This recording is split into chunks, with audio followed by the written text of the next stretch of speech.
everyone, and welcome to another amazing episode of The Joy of Being for busy working mums and women in business and beyond who are seeking to unplug from their worries and overwhelm to light up with insight and joy. I, your host, mum, and effortless lifestyle coach Marina Pearson, talk to transformational professionals, business owners, and creatives about what it really takes to have a business and life you can truly enjoy.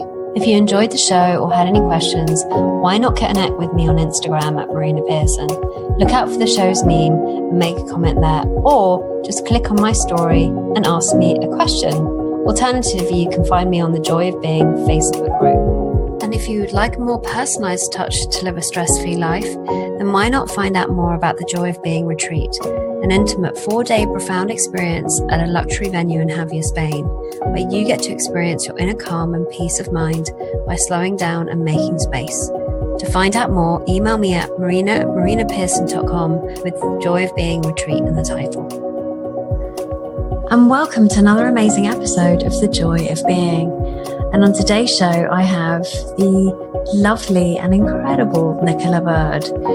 She is the founder of A Little Peace of Mind that helps people overcome anxiety, stress, and overwhelm. And on today's episode, we spoke about her journey with overwhelm and anxiety and how now she is able to run a business that is earning over 6 figures to really help those that really need it the most. We also spoke about how we can make our journey of leadership a lot easier for ourselves than we usually do. We spoke about how we can actually spend less time at work and enjoy our life, which can actually lead to incredible results. So if you're curious as to how you can work less to achieve more and how you're not responsible for running your own business, then I invite you to listen in and to enjoy. So welcome, Nicola. I'm super excited to have you on today's podcast. I'm a bit of a stalker, actually. Should I be worried, Marina? No, I'm just really in awe of what you've created in just such a short amount of time. And as I already shared in her bio, Nicola and I come from the same understanding. And so I'm super excited to have her here today because she's got an incredible story to share. So welcome, Nicola. Place I'd love to start is your life is very different for you now than it used to be, because I know that you suffered a lot of anxiety, a lot of overwhelm, a lot of stress. And I'm curious about your journey to where you are today, which is, I'm assuming that you have those moments, but less so. Thank you for having me, first of all. Yeah, sure. So I guess my experience, just to give you a very quick potted background, is a typical kind of high achieving, look what I did, fast paced, always had to be top of the class, very driven, ambitious individual. Throughout my whole school life, university career, business career, early business career, when I built a software company, I kind of knew that I did things faster than the average person because I could see the results appearing in front of my eyes. And I knew that I was ambitious and I knew that I was driven and I knew that I got results. And I didn't think any of that was a problem. Like, I thought that was a benefit. I used to get loads of praise for it and rewarded for it. And so I used that to fuel more work and more achievement and more results. Basically, all my business and life was adrenaline powered. Yeah. I can relate to that. Yeah. And I would see results based on that. And I would attribute them to my go-getting style. And then throughout all of that period, I also had this other kind of track of my life, which was going in and out of panic attacks and agoraphobia and stress and anxiety and withdrawing socially and struggling as a parent. But I had never it was like 2 separate tracks in my life as far as I was concerned. I had all this amazing stuff happening in my work life, all this crappy stuff happening at home. I never connected the two. It seems so obvious now. Never connected the two until I completely burnt out in 2013. Just was in bed for like 3 months, couldn't run my business, couldn't take my kids to school, couldn't function, couldn't go to the supermarket, couldn't go out the house, couldn't go anywhere, couldn't do anything. And it was at that time where that was like a wake up call for me, where I just found myself with the thought in my head, there has to be something other than this. There has to be a simpler way. Like there's something wrong here. And then over the next few months, I kind of explored the whole concept of simplicity and minimalism and put lots of things in practice in my business and my team. And I cut the whole back end of my business off. And I took my team from like 10 to 2, I think. And I made lots of changes on the outside to simplify my life in a pretty adrenaline project-driven, high-achieving kind of way. So I still haven't identified that was the problem, I don't think. I thought, I've just got too much on. I've got this crazy life and I've got too much on. I need to cut it back. And so I really went at it from an outside-in kind of way, like trying to change my circumstances and everything. Then I decided that it must be the career that I was in, the business, the type of work I was doing that was the problem. And I happened to pick up a book by Jamie Smart called Clarity. Oh, it's the same one I did. Yeah, because I was like, I don't know, what job should I do? What job? I need to find a better job. I need to find a better career. I need to find a new business. What shall I do? And so Jamie's book, the title of the book, Clarity, that's what I need. If I could just decide what to do, I would be fine. And I picked up that book and it was not, as you probably had the same experience, it wasn't what I was expecting at all. Through reading that book, it led me to other teachers and other programs and other books and other ways of exploring the fact of how our experience of life was created on the inside, not from what was going on the outside. A whole background in personal development and psychology degrees coming out of my ears, I kind of knew that. But if you'd looked at me, you'd have no idea that I knew that at all. I didn't know that at all. And so that started a big journey of exploration for me over the last 5 years. It is now 4.5 years to where I am today, where I still seem to create pretty epic results. Yeah, you do. That's why I stalk you. I want what she's got. Yeah. I'm trying to describe how it's different now. I see what happens is the results that I create are kind of nothing to do with me. So whereas before it used to look like I was the one that was driving, creating, striving, figuring it out, making stuff happen, putting my big girl panties on, doing things that other people wouldn't. I see my experience much more as I show up at my desk and I do what I'm told by a greater intelligence that runs my business for me. So there's something bigger than me that runs my business. This is what it looks to me now. There's something bigger than me that runs my business. It's like my CEO. And I show up to my desk and I just do what I'm told. I don't have to figure out anything. I don't have to push myself. I don't have to get a certain number. I don't need to think, is that the right thing to do or not the right thing to do? I just do what I'm told, like minus so much of the noise. And so I just have a nicer experience of being, I don't have to figure any of it out. I also don't really get to take credit for the results either, but I still seem to get a lot done. But what I do now is I actually do a lot less, but it has a bigger impact. I think before I was working so hard, trying to figure things out, trying to work out the direction of the business. You know, I'd set my sales targets and then I'd say, well, what do I have to do to get between this number, where I am today to where I want to be? And what are the steps required? And am I prepared to do them? Yes. If so, implement. Right. And that's how I ran my business and my life. And now I've got no goals. Actually, that's not true. I made one up this week. But apart from that, I have no goals. I don't know where it's going. I just show up and do what I'm told. And it's so much quieter inside my head.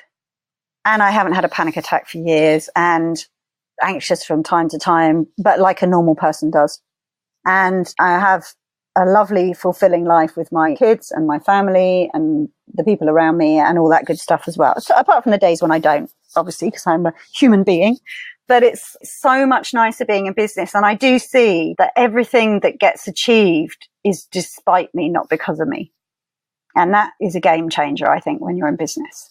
If you think it's all on you, the pressure is humongous. When you realize it's got nothing to do with you and the best thing you can do is get out of the way.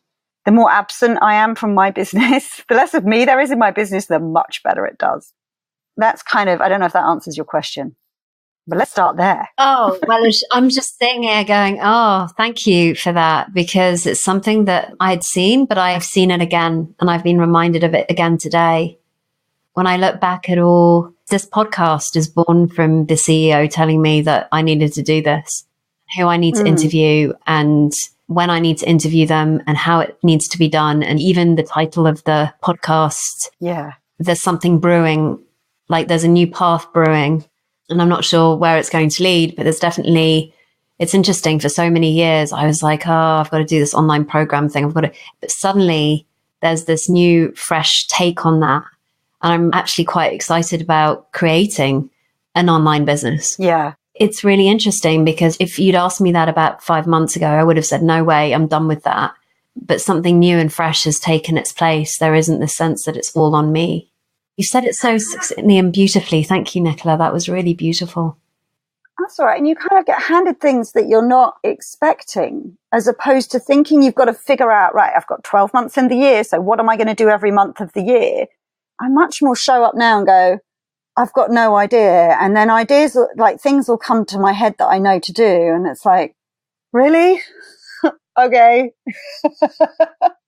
And just following that and having no idea where it's going to lead, or knowing that you can have a really good guess at where the podcast is going to go, or where meeting that next person is going to take you, or what that next coaching client's going to bring you.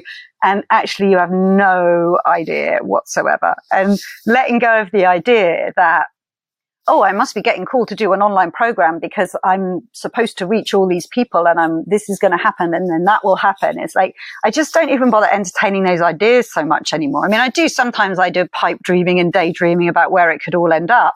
And then I screw up the bit of paper and throw it in the bin and just get back to like doing what I know to do in this moment.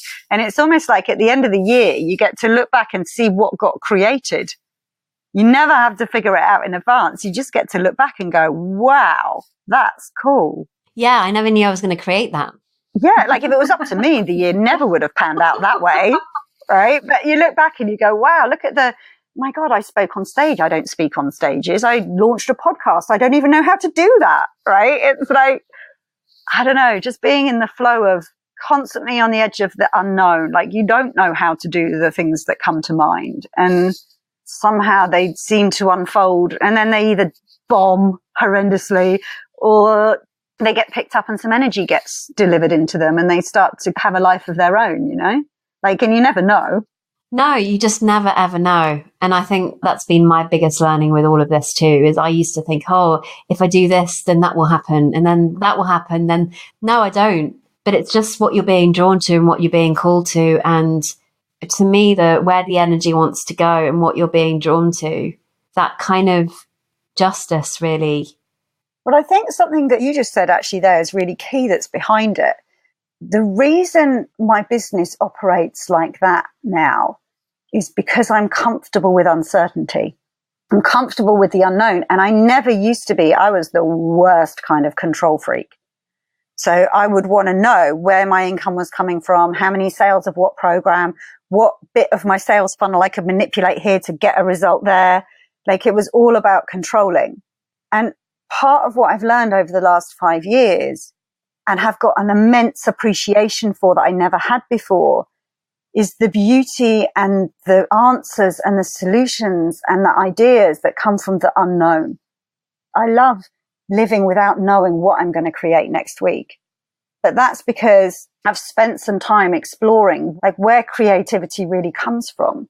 The best answers, the best programs, the best future offerings for clients, they don't exist in your data bank of files of your past experience in your business and your knowing what to do and latest business book that you just read.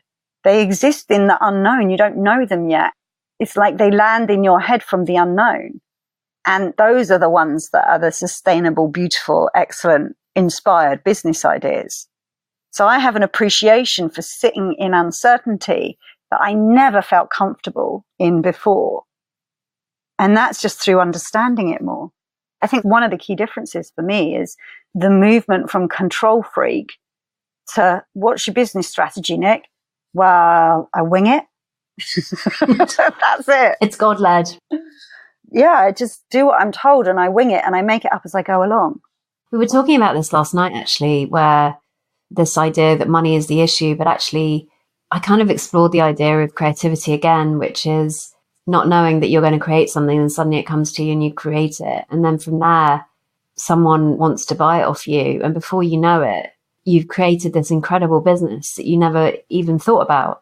We were talking about people that we knew that had happened to them, where, give me an example, a friend of mine has I think he launched the chocolate company maybe at the beginning of this year, and it's just gone bonkers. It's called Heavenly. And basically it's no sugar, no milk, no dairy, because he was looking for really yummy chocolate that he could make for his kids that didn't contain all the rubbish. His friends, would come over and have some, and they'd be like, wow, this is amazing. And then from there, they've just created this entire selection of chocolate, and they actually have grown so quickly that they're like, we've got so much demand. Oh my God. But that all came from him wanting to just kids some chocolate that he wanted to create in the kitchen. Over and over again, you hear, I used to listen to like entrepreneurial podcasts and business podcasts and get totally inspired by the stories of people, and Women's Hour actually, and hear the stories of these amazing women creating charities and businesses out of nothing. Before, I used to get so inspired by the form, right? So I'd hear the story of your friend with their chocolate company and go, oh yeah, chocolate company, that would be great. And I can't believe that he found something his kids would want. And then the business grew, and then he did this, and then he did that. And I'd get really caught up in what the thing was that the person created, or get caught up in the feeling behind, like the kind of adrenaline brush and burst and excitement and inspiration that I'd feel from hearing someone else's business success. What I realized that I was hearing in every single story was, and then this idea occurred to me, I could make some chocolate for my kids. So I did. And then this idea occurred to me to invite my friends around for dinner. And I did. And they came around and they said, can we try some of your chocolate? And they said, oh, you should sell this. But I didn't take them seriously. And then one day an idea occurred to me in the shower. I could sell this and put this online. And then I put it online, and then nobody bought it. And then it occurred to me to do so-and-so and take it to a charity event or whatever, there's normally some random factor in there. And so I did. And then this celebrity bought it and it went global or whatever, right? And it's what I started to hear in every story that was the same. When I wasn't trying to figure it out, this idea landed in my head. And I love the idea. Elizabeth Gilbert talks about this in her Big Magic book. But I love the idea. There's like all these business ideas and opportunities, ideas for anything in life. But when we're interested in business, they're kind of floating in the ether above our heads. And they're just waiting for us to have a gap, like a moment of quiet so they can bounce into our brains and go, for me, that's my online software company. I was just sitting managing my own business on a sofa in New Zealand, and this idea landed in my head. Oh, you could do this better than whatever the software was I was using. Out of nowhere, out of the blue. And I love the quieter our minds are, the more that those ideas can visit us. But what we do if we don't understand that is we get really busy in our minds trying to figure out how to create the next big thing. We don't realize it's not on us. We don't have to figure out the next big thing, because the best thing we'll do is create some Frankenstein out of all our past memories and ideas and other people's ideas that nobody will really like. It's not, Frankenstein things are never very pretty. When our minds start to quiet down a bit, when we realize it's not on us, like beautifully simple concepts land that just are like no-brainers, that are, where did that come from? That's behind every business success story you'll ever hear. So I'm much more curious in, where do those beautiful ideas come from? What if it's not on me? What if I don't have to figure it out, and as a result, my mind quietens and I just get delivered a stream of tailor-made, beautiful ideas that only I could ever implement? It's like, how cool is that? You just be the recipient of it rather than the creator of it, in a way. A whole different way of being in business. Yeah, totally. It's funny that you mentioned Elizabeth Gilbert. To have the same kind of conversation with another guest, and we were talking about the same thing, the idea comes and visits you, and then you don't listen, and then it goes off somewhere else. Someone who's a little bit more open. Yeah. Well, if we're so busy, I always think we've got almost like a kind of like a fan inside of our brains that's whirring really, really, really fast. And if it is whirring really fast with all the noise and your concerns about you and your life and what your customers will think, and will they buy this, and I'm not sure if I like this, and maybe I'm not confident enough to hit publish, and what if nobody likes it? When you're caught up in all that self-doubt and thinking about you, in trying to figure out your business, your fan is whirring so fast that those creative ideas they try and get in, but they just bounce off the sides, right? It's like trying to throw things at a fan that's going really fast. It's like there's no chance of a intelligently inspired idea arriving in our minds. And then as we understand, for me, the key was understanding how my mind actually works, which I had never stumbled across before, by the way, in 20 years of personal development and psychology degrees. Stumbling across the way the mind really works slowed my fan down. And as my fan slows, there's more space for intelligently inspired ideas to arrive. And also a sense that there's time to implement them. Because there's one thing actually having the ideas arrive, and there's another thing actually doing something with them, right? No. Yeah, that's never been my problem. Implementation, and this is why I think the insights and the understandings we get are so perfect for us. For a lot of people, they experience a lot of ideas and then they think they procrastinate. Where they get caught up in their thinking is like, why can't I ever implement any of this stuff? And for me, my problem is, why, when I get an idea, have I implemented it 20 minutes later? And as a result, now have 53 new websites and 25 new businesses and 17 new programs I seem to have launched in the last 24 hours, right? Oh my God, what a mess I've created. An implementation problem. Mine was, I struggled more with over-implementation. Yeah. Which is that I had no idea. I thought that. A few different misunderstandings. But one of the things that I really misunderstood is I thought that I guess I thought that there was only going to be a certain number of creative ideas that I would receive, that they were somehow limited in supply. So I had to implement every one of them, because if I didn't capture them and turn them into something in the world of form, they'd be gone. And they were all such brilliant ideas. And so the gap between idea and implementation for me was almost fueled out of insecurity that if I don't do something with this, it's going to be gone, or someone else will get it, or it won't happen. And so I'd implement really, really fast. And that on its own would then rev up a whole pile of adrenaline, which I'd then fuel to help me implement more. And then my levels of insecure thinking would go up. So I would be receiving more ideas, and then I'd just be creating my own ideas and just making a mess out of everything. Like everywhere I looked, there was the debris of half completed projects. Now, for me, I've seen the fact that this intelligent supply of amazing business stuff is limitless and endless. If you don't grab this idea, there'll be another one along in 5 minutes. So you don't have to grab every idea that comes past. And for me, there's now more of a pause, and this is really new for me, but a more of a pause between idea and implementation, more of a realization that if this is actually something you want to do, it'll probably still be there in a couple of weeks. But I noticed that 99% of the ideas that I get all fired up about and I would have implemented, 2 weeks later, they've gone back into the formless, up into someone else's head. I don't know.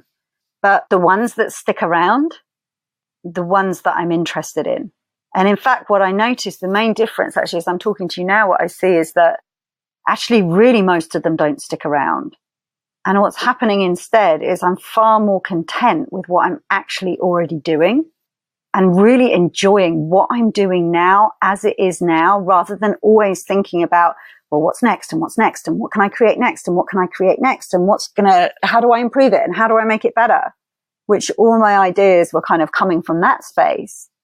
And now most of the ideas that jump into my head that I think I want to implement, they're usually just reflections of me being insecure in the moment and thinking that things need to be different than they are right now. And this is really new for me, but over the last couple of months, as I've seen that more and more, the solid base, the valuable stuff that I've been doing over the last year since I've been creating the little piece of mind, that's just building and getting stronger because I'm not constantly being distracted by shiny, bright objects. Oh yeah, the shiny penny syndrome. Tell me about it. Yeah, well, I'm dreadful for that because, well, I also had the belief that I could juggle 50 bright, shiny pennies at the same time. That's no problem. I'm a multitasker. But actually, I see that the less those bright, shiny objects distract me, because they only ever distract me when I'm in an insecure state of mind. Right? They only ever appear when it's like, what else can I do? What else can I do? It's like when I've got my bright penny eyes on and I'm scouring the horizon for bright penny ideas. Oh, there's plenty of them if you want them. But now I'm just not looking, so I don't tend to see them quite so much.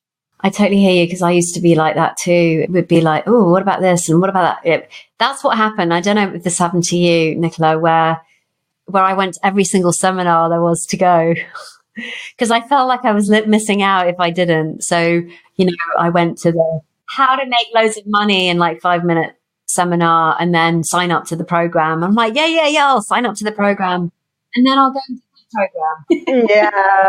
Yeah. No, haven't you got anything more expensive? I want to work with the highest level I can. Yeah.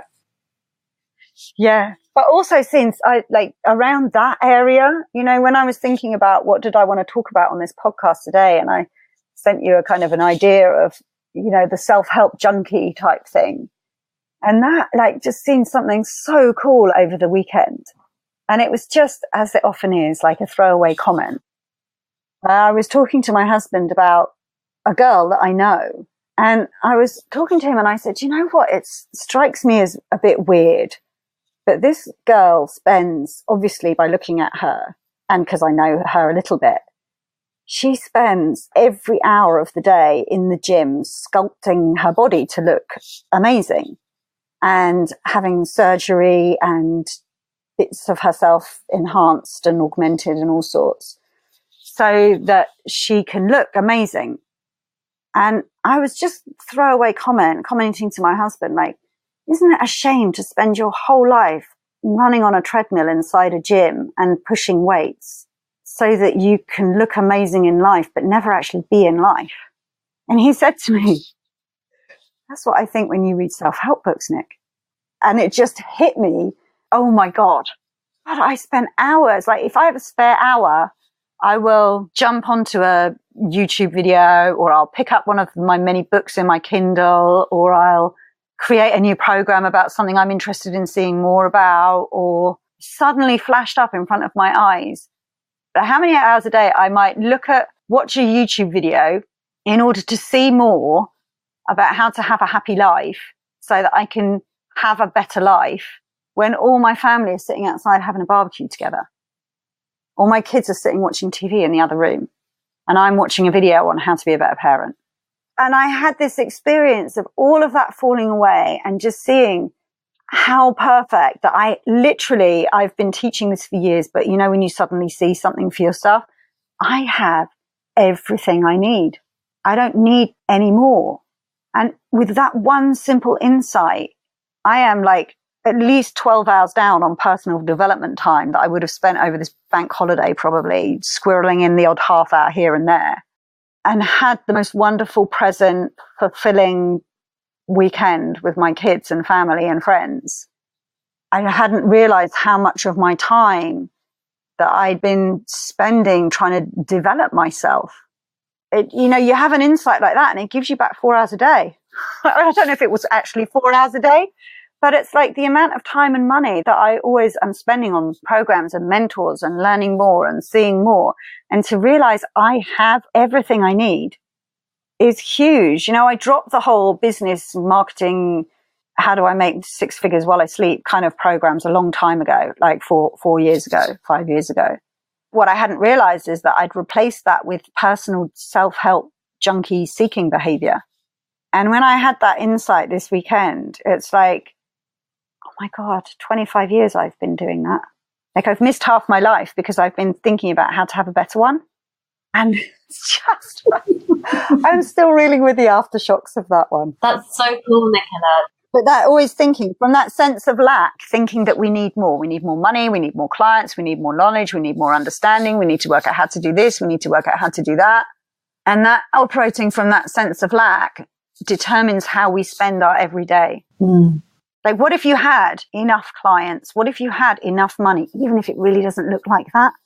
What if you have the perfect amount of money that you're always supposed to have right now in this moment for this moment?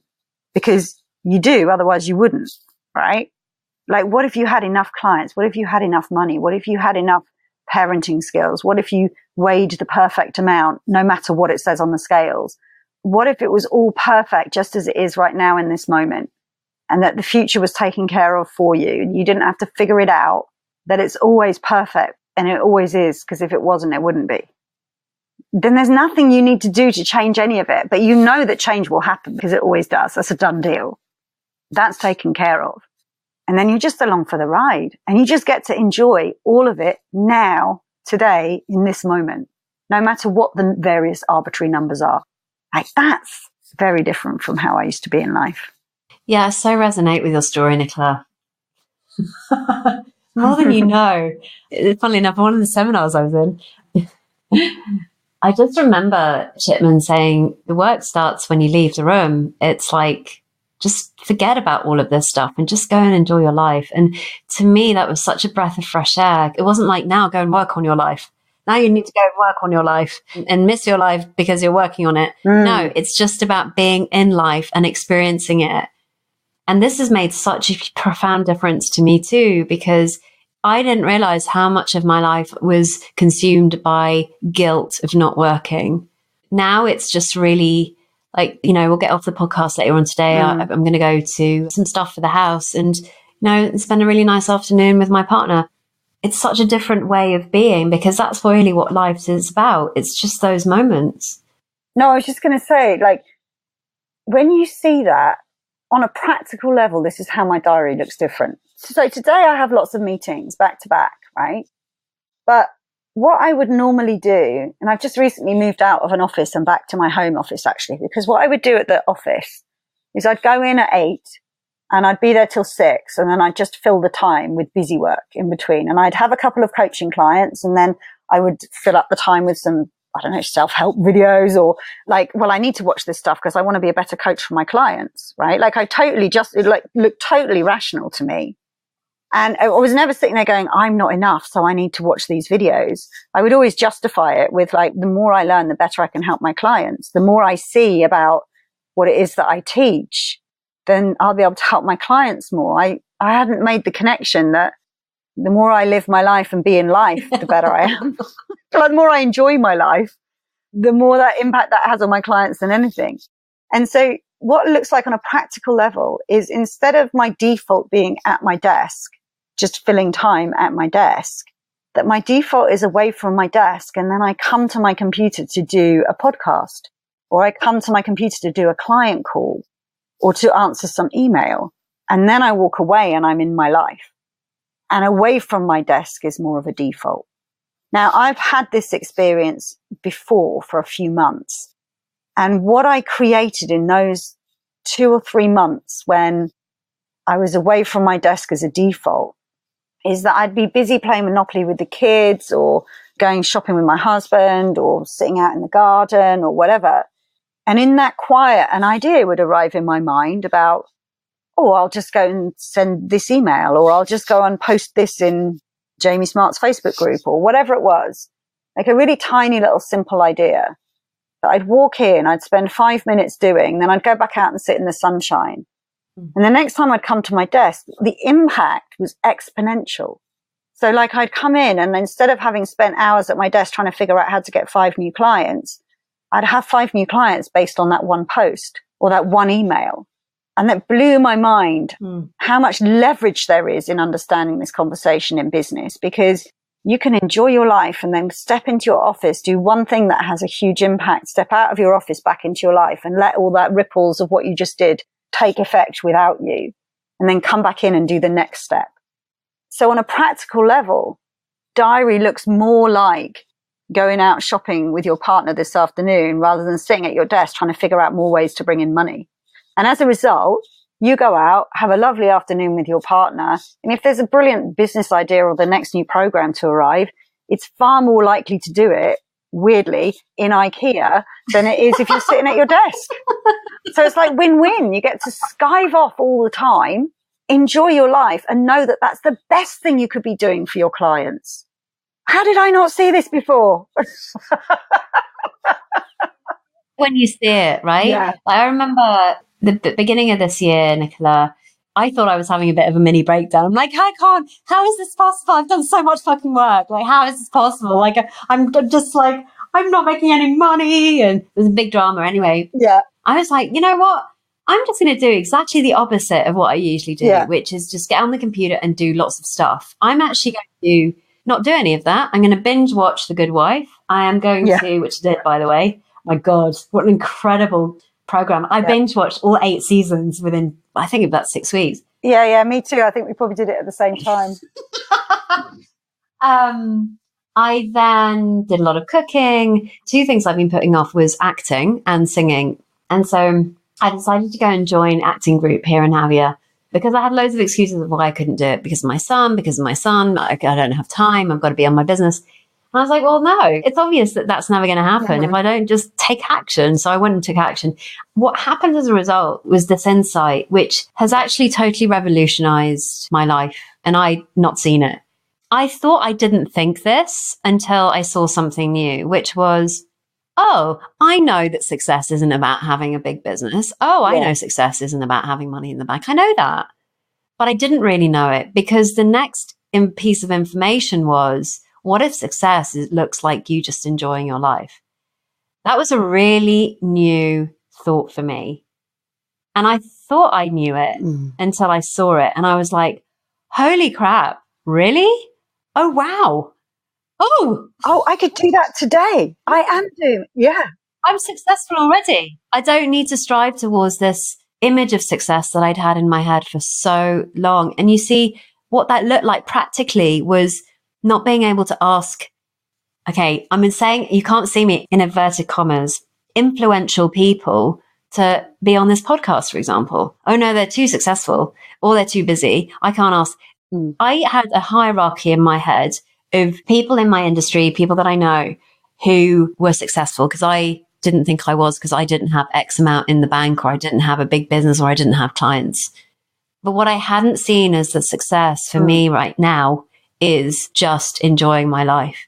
That's changed the play field like massively in terms of who I speak to, who I connect to, who I want to spend time with, and what I want to spend my time doing. Yeah.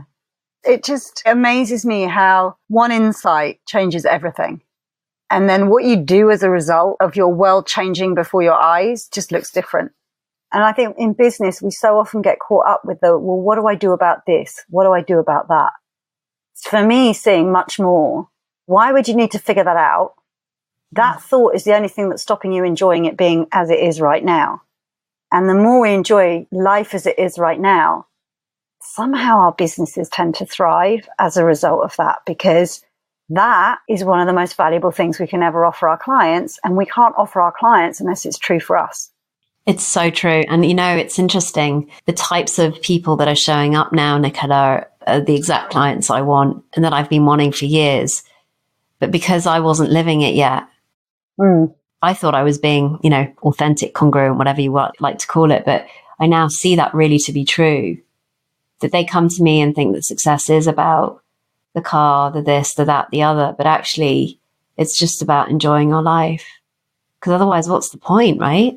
Yeah, that was my wake up. It's like, oh, great, I've created $1 million business. I've got my dream house, my dream car, my 3 healthy kids, and my sexy, handsome husband, and a dog to boot.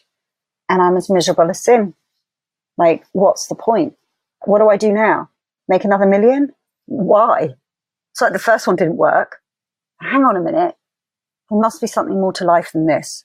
And that was my wake up call. And from there on in, it's just been a series of seeing something new and it changes the world around you. And then seeing something new and it changes the world around you, and seeing something different and it changes the world around you again. It's like, that's just how it works when you bump into truth. And it's like you've accidentally knocked open this first door of truth, and then other doors just get knocked open as a result of that first one. You don't have to do any of it. You just get carried along for the journey. It's awesome. There's something in, you know, when you were saying that we have everything that we need and so forth and so on. And there's also something in learning new stuff, like just practical things. Like, for example, I'm just putting this out there because of where I'm at right now. But, you know, creating an online business, for example, I have no idea how to do that. There's value in actually learning from someone else who's done it already, but not necessarily to take on like, well, this is exact steps. You can change those steps. There are just some practical stuff that you can learn from other people that are actually can be also really valuable. Yeah, like one of the things, it's funny you said, like, you know, starting to get interested in acting and singing. I find myself, we've got a really large garden here, and I've never taken any notice of it, with the result that it's massively overgrown and hideous. And over the last couple of weeks, I'm like, oh, I've taken on created a project of sorting out our front garden. And we've got bits of roses and we've got, there's little bits of plants that are in there. I've got no idea what grows in shade, whether you put things in pots or in the ground, what kind of soil you're supposed to have, what's a root and what's a weed and what's a plant, like how much work like none of it.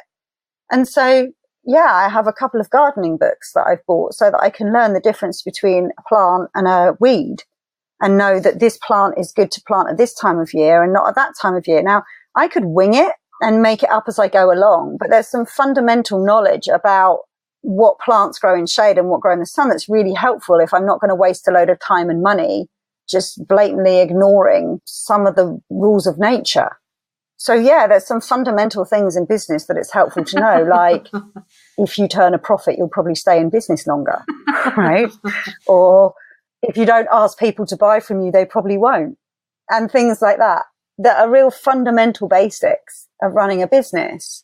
But pretty much anything that we need information-wise is what I'm saying. A lot of what we need information-wise, we can just Google because information is freely available left, right, and center. But then how we navigate and what our next step is, like that's kind of more comes from us. And so there's a beautiful dance of the two. And I think we get certainly I used to get very enraptured in the source of information and the form of how one should run a business or how one should grow a garden versus learning the basic facts and information and then using your intuition to wing the rest of it, Yeah, I love that, Nicola, because it gives it breath and space and magic to then sort of for that to be the vehicle of the journey and the outcome. So yeah, I'm really mindful of the time. I know, we'll have to do a second part, won't we? Yeah. Yeah, I'd love to, because I think you and I could carry on talking until the cows come. Yeah, for the next 3 days. Yeah. So my love, if someone wants to contact you, how can they do that? The best place to go is probably my website, which is alittlepeaceofmind.co.uk. And that's where what I'm up to at the moment is I help people with panic attacks and anxiety and stress. And I have one business coaching program that you can find somewhere squirreled away in the bottom of that website. But primarily that's the focus of my work at the moment, is helping people who are up against some of the things that I was up against for 20 years in terms of just awful feelings of stress and panic, to totally transform their relationship with that. But there's whatever you want to contact me about, there's a contact form on that website that I can be reached through. So that's probably the best place to go to find me. Cool. And the link will be at the bottom of the show notes anyway. So Nicola, thank you so much for being on here today. Thank you. It's been such a delight to actually go from stalker, getting to know you, and to actually admit that I have been a stalker. I feel so much better now. I can probably sleep like a baby tonight. So, yeah. Oh, it's my absolute pleasure. Obviously, this is just some of my favorite stuff that I love to sit and shoot the breeze about. So thank you for giving me the opportunity to do just that. Yeah, so thanks. And for everybody that's listening, until the next time, bye-bye for now. And there you have it, another wonderful episode of The Joy of Being. If you loved what you heard here today and it's been helpful, why not subscribe or share the podcast with others? And if you're curious as to how you can experience more joy in your life and feel carefree, then I invite you to download your Joy Catalyst Scorecard at www.marinapearson.com/scorecard, which will help you identify the joy gaps and what you can do to fill them. And remember, you can find me on Instagram at Marina Pearson or my Facebook group, The Joy of Being. So until next week's episode, remember, you are the joy you seek.